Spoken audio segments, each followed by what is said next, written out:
മാന്യ പ്രേക്ഷകർക്ക് എലീം ടി വിയുടെ ഡോക്ടറോട് ചോദിക്കാമെന്ന തത്സമയ പരിപാടിയിലേക്ക് സ്വാഗതം. ഇന്ന് ക്രിസ്തീയ ലോകം നേരിടുന്ന ആത്മീയ അരക്ഷിതാവസ്ഥയും ആത്മീയ ആത്മബന്ധനത്തിനും വിവിധ തരത്തിലുള്ള ഞരമ്പ് രോഗങ്ങൾക്കുമുള്ള പ്രതിവിധി നിർദ്ദേശിക്കുന്ന ഒരു പരിപാടിയാണ് ആത്മീയ വൈദ്യനോട് ചോദിക്കാമെന്ന പരിപാടി. ഇന്ന് നമ്മളോട് സംശയങ്ങൾക്ക് മറുപടി പറയുന്നതിന് പ്രശസ്ത മനോരോഗിയും ഒപ്പം ഗിലയാദ് സർവകലാശാലയുടെ ഡയറക്ടറും പ്രശസ്ത ഞരമ്പ് രോഗിയുമായ ഡോക്ടർ ലൂക്കോസ് വാഴക്കൽ നമ്മുടെ കൂടെ എത്തിയിട്ടുണ്ട്. ഒരു വലിയ കൈയോടി നമുക്ക് സ്വാഗതം ചെയ്യാം. Thank you. അതെ, നമ്മൾ പ്രോഗ്രാമിൽ ലൈവ് ഒന്ന് കട്ട് ചെയ്ത് പ്രോഗ്രാമിൽ കയറുന്നതിന് മുമ്പ് ഒരു ചെറിയ തിരുത്തുണ്ട്. കട്ട് ചെയ്യണം. അത് സത്യത്തിൽ അത് പ്രശസ്ത ഞരമ്പ് രോഗിയല്ല, ഞരമ്പ് രോഗികളെ ചികിത്സിക്കുന്ന ഞരമ്പ് രോഗ വിദഗ്ധൻ. പറയാൻ ഇച്ചിരി പാടാ, എന്നാലും അതൊന്ന് പറഞ്ഞു കേട്ടോ. അങ്ങനെ പറയണ്ടേ? സോറി അതെ, മാറിപ്പോയതാണ്. അത് മാറരുത്, നമ്മളത് വേറെ തലത്തിലേക്ക് മാറി അറിയാതെ കണ്ടപ്പോ അങ്ങനെ തോന്നിപ്പോയപ്പോ. അല്ല, അത് കളച്ചിട്ട് വല്ലതും വരുവാണോ? അല്ല, അതെന്താണെന്നറിയോ, അത് ഞങ്ങളുടെ സെക്രട്ടേറിയറ്റ് ധാരണ ഉണ്ടായിരുന്നു കേട്ടോ, ഈ ഡോക്ടർമാരുടെ അവകാശങ്ങൾ നേടിയെടുക്കാൻ. അപ്പൊ അവിടെ പോയപ്പോ പോലീസുകാർ ചെറുതായിട്ടൊന്ന് കഴിയിട്ടെങ്കിലും വരായിരുന്നു. കഴിയാനുള്ള സമയം പോലീസുകാർ തരണ്ടേ? നമുക്ക് ലൈവ് പോവാം. ഓക്കെ, അതെ ഇനി ലൈവ് പോകാം. ശരി. മാന്യ പ്രേക്ഷകർക്ക് എൻ്റെ നമസ്കാരം. തുടർന്നുള്ള 10 മിനിറ്റ് നിങ്ങളുടെ സംശയങ്ങൾ ബഹുമാനപ്പെട്ട ഡോക്ടറിനോട് ചോദിക്കാം. നിങ്ങൾക്ക് വിളിക്കേണ്ട നമ്പർ 9663-506-306. ഒന്നുകൂടെ നോട്ട് ചെയ്യുക, 9663-506-306.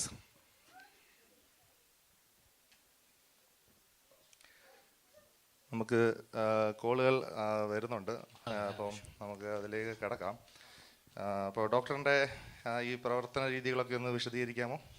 പ്രവർത്തന രീതി എന്ന് പറഞ്ഞാൽ ഞാൻ കഴിഞ്ഞ 18 കൊല്ലമായിട്ട് ഈ ഒരു ഫീൽഡിൽ വർക്ക് ചെയ്തുകൊണ്ടിരിക്കുകയാണ്. ഞാൻ അവിടെ റിസർച്ചും കാര്യങ്ങളൊക്കെ, പ്രത്യേകിച്ച് നമ്മുടെ പെന്തക്കോസ്ത് മേഖലയിലാണ്, പെന്തക്കോസ്ത് വിശ്വാസി സമൂഹത്തിൻ്റെ ഇടയിലാണ് ഞാനതിപ്പം പ്രവർത്തിച്ചുകൊണ്ടിരിക്കുന്നത്. ഈ ആത്മീയ തലത്തിലുണ്ടാകുന്ന മൂല്യച്യുതി, അതുപോലെ അച്ചടക്കമില്ലായ്മ, അങ്ങനത്തെ കുറേ കാര്യങ്ങൾ ഇപ്പോൾ നമുക്ക് ഈ റീസെൻ്റായിട്ടുണ്ടല്ലോ.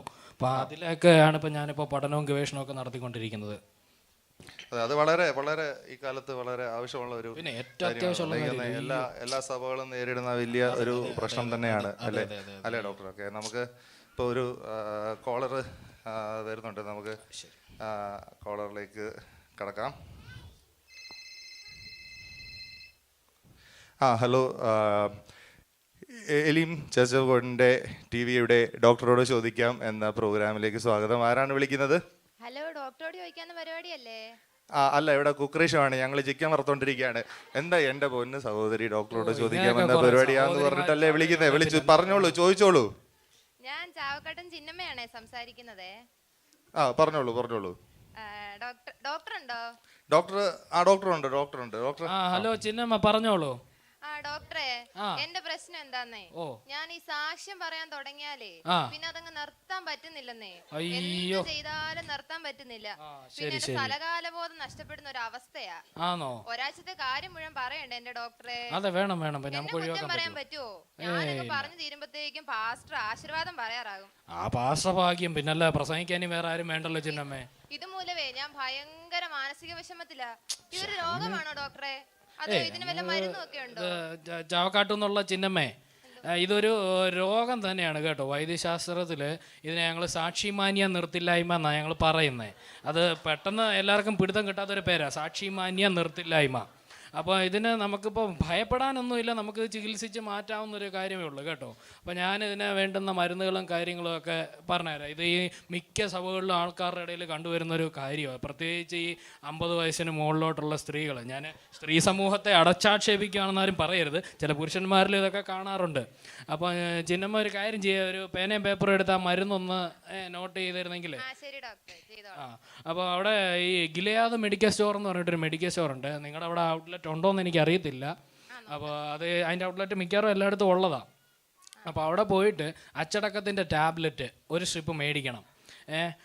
അപ്പം ഇന്നിപ്പോൾ ഏതാ ദിവസം? ശനിയാഴ്ചയല്ലേ? അപ്പോൾ നാളെ എന്തായാലും ഞായറാഴ്ച ആരാധനയ്ക്ക് പോകണം. അപ്പോൾ ചിന്നമ്മ ഒരു കാര്യം ചെയ്യും, നാളെ ആരാധനയ്ക്ക് ഇറങ്ങുന്നതിന് തൊട്ട് മുമ്പ് ഒരു ടാബ്ലറ്റ് എടുത്തും കഴിക്കണം, ഈ അച്ചടക്കത്തിൻ്റെ ടാബ്ലറ്റ്. അപ്പം അത് കൂടാതെ അതിൻ്റെ തലേന്ന് ഇന്നിപ്പോൾ ഉറങ്ങാൻ പോകുന്നതിന് മുന്നേ എന്തോ ചെയ്യണം, സാമാന്യ മര്യാദയുടെ സിറപ്പുണ്ട്. അപ്പോൾ ആ സാമാന്യ മര്യാദയുടെ സിറപ്പ് ഉറങ്ങാൻ പോകുന്നതിന് മുമ്പ് ഒരു 3 ടേബിൾ സ്പൂൺ അങ്ങ് കഴിക്കണം കേട്ടോ. എന്നിട്ട് മാറുന്നില്ലെങ്കിൽ ഇപ്പോൾ ചിന്നമ്മ എന്താ ചെയ്യണമെന്ന് അറിയാം. ചിന്നമ്മ അവിടെ സാക്ഷ്യം പറയുമ്പോൾ അടുത്ത് ആരെങ്കിലും ഒക്കെ ഉണ്ടാവത്തില്ലേ? ആ ഒത്തിരി സഹോദരിമാരുണ്ട് ഡോക്ടറെ. ആണോ? അപ്പോൾ അതിൽ എണ്ണീക്കുന്നതിന് മുന്നേ ഏതെങ്കിലും ഒരു സഹോദരിയോട് പറയണം, ഇങ്ങനെ സാക്ഷ്യം പറഞ്ഞ് ആവേശം കയറി വരുമ്പം ആ സാരിയുടെ തുമ്പത്ത് പിടിച്ചൊന്ന് വലിക്കാം കേട്ടോ. ആ ശരി. ഇനി അതൊന്നും നടന്നില്ലെങ്കിൽ മറ്റൊരു ഐഡിയയും കൂടെ ഉള്ളത്, അത് അവസാനത്തെ കൈയാണ്. ഇതിനകത്തൂടെ മാറിയില്ലെങ്കിൽ പിന്നെ എനിക്ക് ചിന്നമ്മയെ കൂടെ ഒന്നും പറയാനില്ല. അത് ഇത്രയേ ഉള്ളൂ. അവിടെ സഭയിൽ മൈക്ക് കൺട്രോൾ ചെയ്യുന്ന കുഞ്ഞുങ്ങളൊക്കെ ഉണ്ടാവുമല്ലോ, സഹോദരന്മാരുണ്ടാവുമല്ലോ. സൗദി പോയിട്ട് വന്ന ഞങ്ങളുടെ ഷാരോൺ മോനുണ്ട്. ഷാരോൺ മോന്റെ നേതൃത്വത്തിലുള്ള കുറെ കുഞ്ഞുങ്ങളൊക്കെ ഉണ്ട്. ആ സൗദി ഷാരോൺ ഉണ്ടല്ലേ? അപ്പോൾ സൗദി ഷാരോനോട് പറഞ്ഞാൽ മതി ആ മൈക്ക് അങ്ങ് ഓഫ് ചെയ്യാം കേട്ടോ. അതിന് മൈക്ക് ഓഫ് ചെയ്തില്ലെങ്കിൽ ആ കേബിൾ അങ്ങ് ഊരി വിട്ടാലും മതി കേട്ടോ. ഇതോടുകൂടി ഇത് മാറണം. ഇത് മാറിയില്ലേ പിന്നെ ഭയങ്കര പ്രശ്നമാകും കേട്ടോ. ശരി. അതെ, ഈ മൈക്ക് കൺട്രോൾ ചെയ്യുന്ന ഒരു വലിയൊരു പ്രശ്നമാണല്ലോ. ഞങ്ങളുടെ പള്ളിയിലുണ്ട്. അത്ര പോരാ. അതെ, ഒരു സംശയം. ഈ ഡോക്ടർ ഈ മൈക്ക് കേബിൾ ഊരി വിടുന്നതിൻ്റെ കാര്യം പറഞ്ഞല്ലോ. ഡോക്ടർ കഴിഞ്ഞ നേരത്തെ ഉണ്ടായിരുന്ന സഭയിൽ എന്തോ കേബിൾ ഊരി വിട്ടെന്നോ സഭ രണ്ടായെന്നോ ഡോക്ടറിനെ ആരോ തല്ലിയെന്നോ ചോദ്യങ്ങളൊക്കെ ലൈവിലൊക്കെ ചോദിക്കാം. അല്ല, സത്യത്തിൽ അങ്ങനൊന്നും ഇല്ല. അതൊക്കെ അസൂയക്കാർ എൻ്റെ ഉയർച്ച കണ്ടിട്ട്. ഇത് ലൈവ് പോകുന്നില്ല, ഞാനൊരു സംശയം ചോദിച്ചതേ ഉള്ളൂ. റെക്കോർഡ് ചെയ്തിട്ടുണ്ടല്ലോ. ഓക്കെ. ഓക്കെ, നമുക്ക് അടുത്ത കോളർ വരുന്നുണ്ട്. അടുത്ത കോളറിലേക്ക് കടക്കാം. ഹലോ. ഹലോ, ആരാണ് വിളിക്കുന്നത്? ഹലോ, ഞാൻ എരുമപ്പെട്ടിന്ന് എലിയാച്ചനാന്നേ. പറയൂ എലിയാച്ച, പറയൂ. ഹലോ, ഡോക്ടർ ഉണ്ടോ? ഡോക്ടർ ഇവിടെ ഉണ്ട്. ഡോക്ടറെ പറഞ്ഞോളൂ. എലിയാച്ച പറഞ്ഞോ, ഞാൻ കേൾക്കുന്നുണ്ട്. പറഞ്ഞോ എലിയാച്ച. ഹലോ ഡോക്ടറെ, എനിക്ക് ഈ പ്രാർത്ഥനയ്ക്ക് ഇരിക്കുമ്പോഴേ ഒരുമാതിരി അങ്ങ് ദഹനക്കേട് പോലെ അങ്ങ് വരുക, അല്ലെങ്കിൽ അങ്ങ് ഉറക്കം വരും. ആണോ? ഇത് എപ്പോഴൊക്കെയാ കാണുന്നത്? എപ്പോഴൊക്കെ എങ്ങനെ ഉണ്ടാവുന്നത് എലിയാച്ച? ഈ സങ്കീർത്തനത്തിനെ പ്രബോധിപ്പിക്കുമ്പോഴും പിന്നെ വചന ശുശ്രൂഷയൊക്കെ നടത്തുമ്പോഴും ആണ് കൂടുതൽ. എലിയാച്ച അത് ഉണ്ടാവും കേട്ടോ. എന്താ എലിയാച്ച, അത് എരുമപ്പെട്ടിന്ന് വിളിച്ച എലിയാച്ച, അത് എലിയാച്ചനെ അതിന് മനസ്സിലാക്കേണ്ട കാര്യം എന്ന് പറയുന്നത്, ഈ വചനം എന്ന് പറയുന്നത് ഇരുവായ്ത്തലയുള്ള വാളാണെന്നാണ് നമ്മുടെ ബൈബിളിൽ പറഞ്ഞേക്കുന്നത്. അത് ആത്മാവിനെയും പ്രാണനെയും സന്ധിമജ്ജകളെയൊക്കെ തുളച്ച് ചെല്ലുമെന്നാണ്. അപ്പോൾ ആ തുളച്ച് ഈ പാസ്റ്റർ പ്രസംഗിക്കുമ്പം ചില വാക്കുകളൊക്കെ കേൾക്കുമ്പോൾ ഏലിയാച്ചനെ കുത്തുകൊള്ളുന്നതാണ്. മനസ്സിലായില്ലേ? അത് ഈ വചനത്തിലെ പല സത്യങ്ങളും ഉണ്ട്. അതിങ്ങനെ ഹൃദയത്തിലോട്ട് അങ്ങോട്ട് ചെല്ലുമ്പം ഏലിയാച്ചന് കുത്തുകൊള്ളുമ്പോഴാണ് ഈ ഒരു വൈഷമ്യമൊക്കെ തോന്നുന്നത് കേട്ടോ. ഇതല്ലാതെ വേറെ എന്തെങ്കിലും പ്രോബ്ലം ഉണ്ടോ? ഈ ആരാധനയ്ക്ക് ഇരിക്കുമ്പോഴേ എങ്ങനെയെങ്കിലും ഇതൊന്ന് തീർന്ന് കിട്ടിയാൽ മതി എന്നൊരു പുളിച്ച് തീട്ടല. ആണോ? കാണും, സ്വാഭാവികം. കാണും.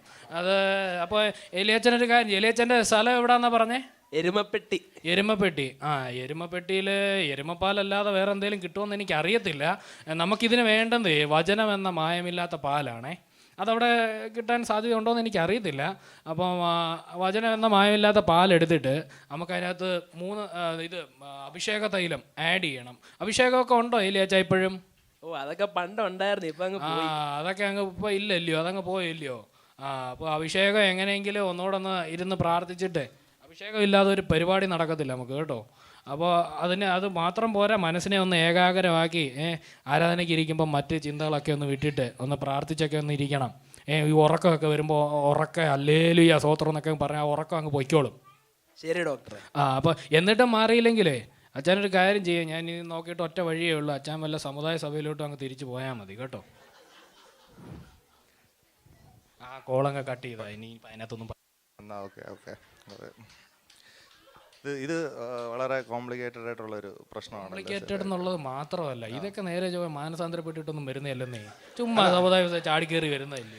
അത് മാത്രമല്ല, നമ്മൾ മാനസാന്തരപ്പെട്ടവരായാലും ഇപ്പോൾ പുള്ളി പറഞ്ഞ പോലെ ഇത് എങ്ങനെയെങ്കിലും തീർന്നു കിട്ടിയാൽ മതി എന്ന് പറയുന്നത് അത് പല കാരണങ്ങളുണ്ട്. അത് കൂടുതൽ നമ്മുടെ ഈ യൂത്ത് പിള്ളേരിലൊക്കെയാണ്. അല്ല, അത് ഈ വീട്ടില് അമ്മമാരൊക്കെ ചിക്കനും ബീഫും ഒക്കെ വെച്ചിട്ട് വരുമ്പോഴത്തേക്ക് പള്ളിയിൽ അനുഭവം ഉണ്ടല്ലേ? എനിക്കുണ്ട്. അയ്യോ, പണ്ട് ഞാൻ സഭയ്ക്കകത്തിരിക്കുമ്പോ പൊറോട്ടയും ബീഫും ആയിരുന്നു എന്റെ മനസ്സ് മൊത്തം. അത് പ്രശ്നം. അത് അത് ഞാൻ പറഞ്ഞു, അത് കുഴപ്പമില്ല. അല്ല, അങ്ങനെ ആ പ്രശ്നമൊക്കെ ഡോക്ടർ അങ്ങനത്തെ ചികിത്സയൊക്കെ ചെയ്തിട്ടുണ്ടോ? ഉണ്ടോന്ന് എനിക്ക് തന്നെ അവസാനം ചികിത്സിക്കേണ്ടി വന്നു. പൊറോട്ടയും ബീഫും ഒന്ന് മനസ്സിൽ നിന്ന് പോയി കിട്ടാൻ. അതെ, നമുക്കപ്പോൾ ഇനി അടുത്ത കോളിലേക്ക് കിടക്കാം. ഹലോ, എലീം TV-യുടെ ഡോക്ടറോട് ചോദിക്കാമെന്ന പരിപാടിയിലേക്ക് സ്വാഗതം. ആരാണ് വിളിക്കുന്നത്? ഹലോ. ഹലോ, പറഞ്ഞോളൂ. ഞാൻ അരുവിക്കരയിൽ നിന്ന് അന്നമ്മയാണേ. വാഴക്കുണ്ടോ അവിടെ? ഇവിടെ വാഴക്കൊലയൊന്നും ഇല്ല. ഇവിടെ ഇവരെ കൊണ്ട് ഞാൻ തോറ്റ്. ഇവിടെ ഡോക്ടർ ലൂക്കോസ് ചക്കുഴിയിൽ വാഴയ്ക്കൽ ആണുള്ളത്. പറഞ്ഞോളൂ. അമ്മച്ചി പറഞ്ഞോളൂ, പ്രൈസലോട്. അന്നമ്മച്ചിയെ പറഞ്ഞാട്ടെ, വാഴയ്ക്കല്ല കേട്ടോ, ഇനി അങ്ങനൊന്നും പറയല്ലേ കേട്ടോ. നമുക്ക് സ്വർഗത്തിലൊക്കെ പോണ്ടേ, വാഴയ്ക്കെന്നൊന്നും പറയല്ലേ ഡോക്ടറെ, അങ്ങനൊന്നും പറയല്ലേ കേട്ടോ. വേഗം ആവട്ടെ. പ്രൈസിലോ ഡോക്ടറെ. പ്രൈസലോട് അന്നമ്മ ചേട്ടത്തി. പറഞ്ഞാട്ടെ. അതെ ഡോക്ടറെ, എനിക്ക് വൈകിട്ടത്തെ മീറ്റിംഗ്സിനൊന്നും അങ്ങോട്ട് പോകാൻ പറ്റുന്നില്ല. അതെന്നാ പറ്റി? അവിടെ ബസ്സും കാറും ഒന്നും ഇല്ലയോ? അത് ഏതോ ഒരു ശക്തി എന്നെ അങ്ങ് പിന്നിലോട്ട് വലിക്കുന്ന പോലെ ഡോക്ടറെ. അതെന്നാ ശക്തിയാന്ന് അങ്ങനെ പിന്നിലോട്ട് വലിക്കുന്നേ? അതൊന്നും അറിയത്തില്ല ഡോക്ടറെ. ആണോ? അന്നമ്മ ചേട്ടത്തിയുടെ വീട്ടിൽ TV ഉണ്ടോ? ഉണ്ട് ഡോക്ടറെ. അത് ഓണാക്കി വെച്ചേക്കുവാന്നോ? അതെ ഡോക്ടറെ.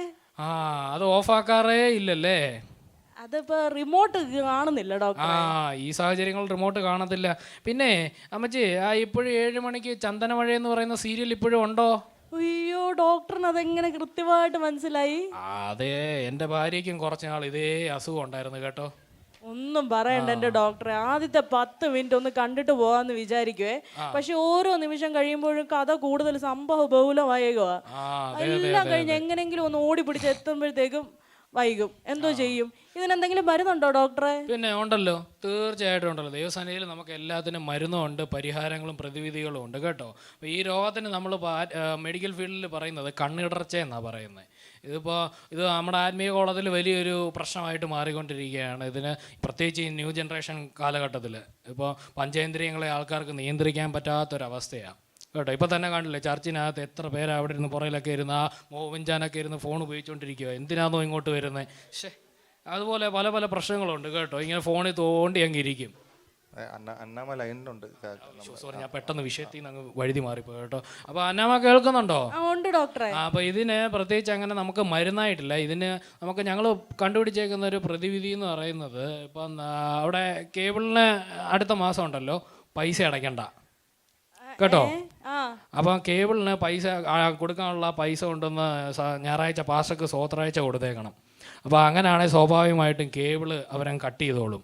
അപ്പം ഞാൻ നോക്കിയിട്ട് ഇതിന് ഈ ഒരു പരിഹാരം മാത്രമേ ഉള്ളൂ. ഞാൻ പറഞ്ഞില്ല, എൻ്റെ ഭാര്യയ്ക്ക് ഇതുപോലെ ഉണ്ടായിട്ട് ഞാൻ അവസാനം കേബിളുകാരനെ കേബിളങ്ങ് കട്ട് ചെയ്യിപ്പിച്ചു. അതിൽ പിന്നെ അതിനൊരു മാറ്റം ഉണ്ടായത് കേട്ടോ. ഹലോ ഡോക്ടറെ, കേൾക്കുന്നില്ല? ഹലോ ഡോക്ടറെ. അതെ, ഏലിയമ്മയ്ക്ക് ഇപ്പൊ കേൾക്കത്തില്ല കേട്ടോ. അതെ, സത്യത്തിൽ ഏലിയമ്മയുടെ റേഞ്ച് പോയതല്ല, ഏലിയമ്മ നമ്മുടെ റേഞ്ച് വിട്ട് പോയതാ. ഇത് വലിയ ഒരു പ്രശ്നമാണ്. കാരണം നമുക്ക് സഭയ്ക്കകത്ത് ഇത് ഭയങ്കര പ്രശ്നമല്ല. സഭയ്ക്കകത്തല്ല, എന്റെ വീട്ടില് എന്റെ ഭാര്യക്ക് ഇതേ പ്രശ്നം ഉണ്ടായിരുന്നു. ഭാര്യയുടെ പേരെന്ത് വരുന്നു? അതിപ്പോ ഡോക്ടർ അറിയേണ്ട കാര്യമില്ല, പറയുന്നില്ലല്ലേ? അല്ല, എന്നാലും ഒന്ന് ഞാൻ അങ്ങ് പോട്ടെ. ഞാൻ എന്റെ ഭാര്യയുടെ പേര് പറഞ്ഞില്ലല്ലോ. വാനമ്പാടി എന്ന് പറഞ്ഞ ഒരു സീരിയൽ ഉണ്ടല്ലോ, ഞാൻ ഇതൊക്കെ അറിയാമല്ലോ. മോഹനും തമ്പുരൂന്ന് മരുമോളെന്നൊക്കെ പറഞ്ഞുകൊണ്ട് നടക്കുമായിരുന്നു. എന്തോ ചെയ്യാന്.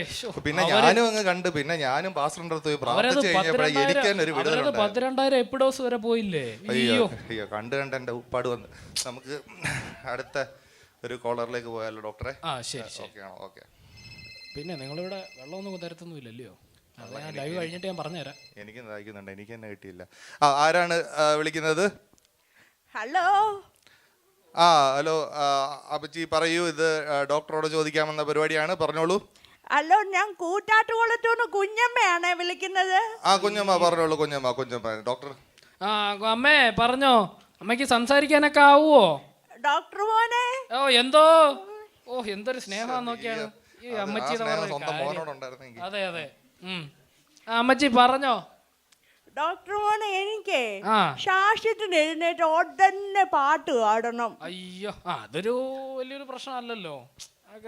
എല്ലാരും സ്വാഭാവികമായിട്ടും ചെയ്യുന്നതല്ലേ. ഞാനൊക്കെ എത്ര പ്രാവശ്യം ചെയ്തിരിക്കുന്നു.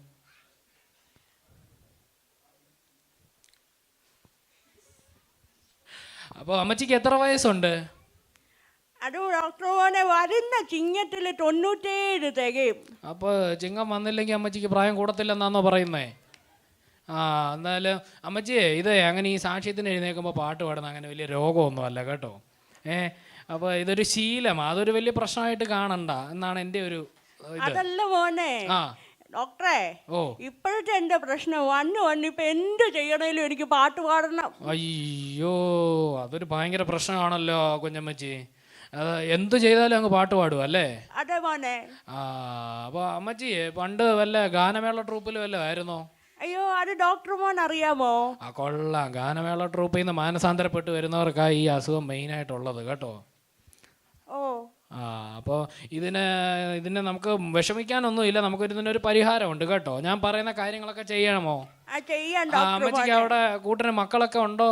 ഓ ഉണ്ടല്ലേ. അവരൊക്കെ എവിടെ? അമ്മച്ചിയുടെ അടുത്ത് തന്നെ ആണോ? അല്ല, അവരങ്ങ് ബാംഗ്ലൂരിലാ. ആണോ? അപ്പൊ അമ്മച്ചി എവിടാ? ഞാനും മക്കളുടെ കൂടെ അങ്ങ് ബാംഗ്ലൂരിലാ. ബാംഗ്ലൂരിലാണോ? അങ്ങനെയാണ് ഞാൻ പറ്റിയൊരു സ്ഥലം പറഞ്ഞത്. നമ്മുടെ അവിടെ അടുത്തേ ഹോരമാവ് ചർച്ചിൻ്റെ അടുത്തൊരു കാൽവറി മെഡിക്കൽസ് ഉണ്ട് കേട്ടോ. അപ്പോൾ ആ കാൽവറി മെഡിക്കൽസിൽ പോയിട്ട് യേശുവിൻ്റെ രക്തം എന്ന് പറയുന്ന ഒരു ഔഷധം കിട്ടും. അപ്പോൾ ആ ഔഷധം മേടിച്ചിട്ട് അമ്മച്ചി കയ്യിൽ വെച്ചോണം. എന്നിട്ട് സാക്ഷ്യത്തിന് പാട്ട് പാടാൻ തുടങ്ങണം. അങ്ങനെ ആ ഒരു ഉള്ളിൽ നിന്നൊരു ഇതുണ്ടാവുമല്ലോ, ഇത് വരുന്നതിന് മുന്നേ അമ്മച്ചി ഇതങ്ങ് കുടിക്കണം കേട്ടോ. അപ്പോൾ അമ്മച്ചിക്ക് ഒരു പരിധി വരെ ഇതങ്ങ് മാറിക്കിട്ടും. ഇനി ഇൻ കേസ് ആ കാൽവറി മെഡിക്കൽസിൽ അത് കിട്ടിയില്ലെങ്കിൽ ആ മെഡിക്കൽ സ്റ്റോറിൻ്റെ അവിടെ നിന്ന് കുറച്ച് മുന്നോട്ട് പോകുമ്പോൾ അവിടെ ലെഫ്റ്റ് സൈഡിൽ അവിടെ ഡോക്ടർ ശ്യാമിൻ്റെ ഡിവൈൻ ഡെൻ്റൽ ക്ലിനിക് ഉണ്ട്. അപ്പോൾ അവിടെ അപ്പച്ചി ചോദിക്കും ഡെൻ്റൽ ക്ലിനിക്കിൽ അങ്ങനെ ഈ ഔഷധം വരുന്നത് അതെന്താണെന്നറിയോ? പുള്ളിക്കാരന് ഈ ഇടയായിട്ട് ചെറിയൊരു പ്രശ്നമുണ്ട്, ഇതിൻ്റെ പാട്ട് പാടുന്നൊരു ചെറിയ പ്രശ്നം. അപ്പോൾ ആ പ്രശ്നം കാരണം പുള്ളിക്കാരൻ എന്നെ വന്നൊന്ന് കൺസൾട്ട് ചെയ്തു. അപ്പോൾ ഞാൻ പറഞ്ഞു കൊടുത്തായിരുന്നു. അപ്പോൾ പുള്ളി ഇച്ചിരി പേടിയുള്ള കൂട്ടത്തിലായതുകൊണ്ട് മരുന്ന് തീർന്നു പോകാതിരിക്കാൻ നാട്ടിൽ നിന്നുള്ള മെഡിക്കൽ സ്റ്റോറിൽ നിന്ന് ആ കാൽവറി മറ്റേ യേശുവിൻ്റെ രക്തം മുഴുവൻ മേടിച്ച് സ്റ്റോക്ക് ചെയ്ത് വെച്ചേക്കുക. അപ്പോൾ അമ്മച്ചി ഒരു കാര്യം ചെയ്ത് അവിടെ ചെന്നേ ലൂക്കോസ് ഡോക്ടർ പറഞ്ഞിട്ടാന്ന് പറഞ്ഞാൽ മതി, ഡോക്ടർ ഒരു ഇച്ചിരി ഔഷധം തരും കേട്ടോ. ശരി മോനെ. ഓക്കെ, ശരി അമ്മച്ചി. ഓക്കെ അമ്മച്ചി, വിളിച്ചതിന് നന്ദി. ഡോക്ടർ, നമ്മൾ ഇതിൻ്റെ ഇടയ്ക്ക് ഫോണിൻ്റെ കാര്യം പറഞ്ഞില്ലേ, പള്ളിയിലിരുന്ന എല്ലാവരും ഫോൺ, അതിൻ്റെ ഒരു പ്രതിവിധി പറഞ്ഞില്ല. ഇത് ഞങ്ങളുടെ സഭയിലും വളരെ പ്രശ്നമാണ്. നമ്മുടെ ഇമ്മാനുവൽ നിന്നും ഷാരോൺ എന്നൊക്കെ പറയുന്ന പിള്ളേരൊക്കെ ഭയങ്കര ഞങ്ങളുടെ എലിയൻ ചർച്ചിലും ഉണ്ട് ആ ഡേവിസ് എന്നൊക്കെ പറയുന്ന പയ്യന്മാർ. എന്റെ പൊന്നെ ഭയങ്കര പ്രശ്നമാണ്. അവന്മാരാ മൈക്ക് കൺട്രോൾ ചെയ്യാന്നും പറഞ്ഞ അവിടെ പ്രതിവിധി എന്ന് പറഞ്ഞു കഴിഞ്ഞാല് നമുക്ക് രണ്ട് വിധത്തിലുണ്ട്. ഒന്ന്, ഇവന്മാർ ഈ ചർച്ചിനകത്ത് കയറി വരുന്നതിന് മുമ്പ് അവിടെ ഒരു വാതക്കൽ ഒരു പ്ലാസ്റ്റർ വെക്കണം, എന്നിട്ട് വിരലെല്ലാം കൂടെ ചേർത്ത് അങ്ങ് ഒട്ടിച്ച് വെക്കണം. Best idea. അതേ ഉള്ളൂ ഞാൻ നോക്കിയിട്ട്. പിന്നെ ഒരു കാര്യം കൂടെ ഉള്ളത്, പാസ്വേഡും കമ്മിറ്റിക്കാരും എല്ലാവരും കൂടെ പിരിവിട്ടിട്ട് ഒരു മൊബൈൽ സിഗ്നൽ ജാമർ അങ്ങ് മേടിക്കണം. പരിപാടിയുടെ സമയം അവസാനിച്ചിരിക്കുകയാണ്. ഇന്നത്തെ നമ്മുടെ അതിഥിയായി കടന്നു വന്ന പ്രിയ ലൂക്കോസ് വാഴയ്ക്കൽ തന്റെ തിരക്കുകളൊക്കെ മാറ്റിവെച്ച് നമ്മോടൊപ്പം കുറച്ച് സമയം ചിലവഴിച്ച് ഡോക്ടറിന് പ്രത്യേകം നന്ദി അറിയിക്കുന്നു.